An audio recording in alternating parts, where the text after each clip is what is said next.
pencil skirt skims the floor as a soft wisp of hair escapes a perfectly pinned bun. The air hums with the promise of change, a nation teetering on the brink of modernity.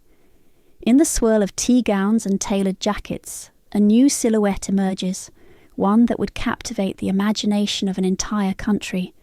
A silhouette that whispers of independence, charm, and a uniquely American allure. Welcome to Fashioned by Time, a podcast dedicated to uncovering fashion's past, one garment at a time. I'm Amelia Harrow, and today we're diving into Gibson Girls and the rise of the American ideal. Let's explore the hidden gems of fashion history together. At the turn of the 20th century, a new era of fashion began to emerge, one that was as much about the shifting roles of women in society as it was about the clothes they wore. The Gibson Girl, named after the illustrations of Charles Dana Gibson, became the first national beauty standard in America, encapsulating the spirit of a burgeoning modern woman. With her hair piled high in soft, voluminous waves, and her figure encased in the S-curve corset, the Gibson Girl was a vision of elegance and poise.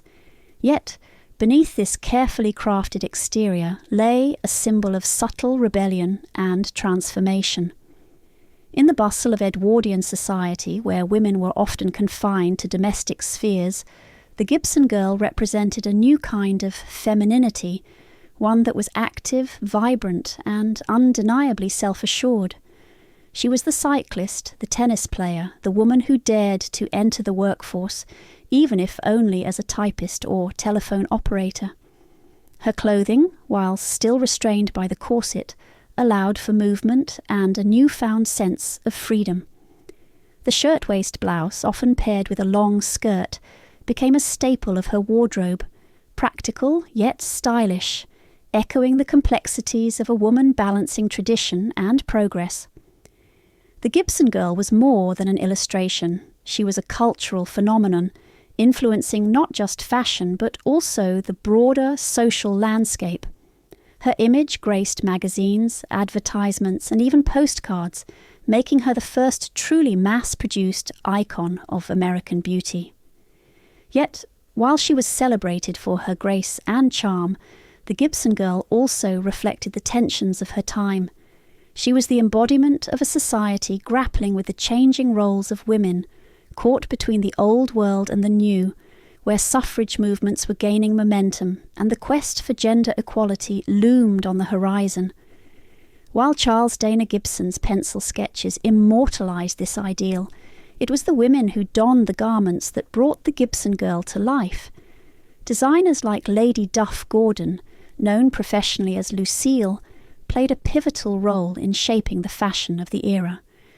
Lucille's creations, with their ethereal fabrics and innovative designs, captured the essence of the Gibson Girl, elegant yet adventurous, timeless yet entirely of the moment. Her influence extended beyond the runway, as she became one of the first designers to recognize the power of fashion shows as a spectacle, a performance art that captivated and inspired. As we reflect on the legacy of the Gibson Girl, it's clear that she was more than just a pretty face. She was a harbinger of change, a muse for a generation seeking to redefine what it meant to be a woman in America. Her silhouette, with its exaggerated curves and confident stance, was a testament to the resilience and adaptability of fashion, echoing the ever-evolving narrative of femininity and power.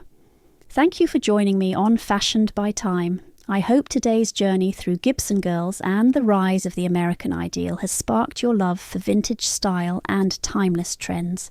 Stay curious and remember, history never goes out of style.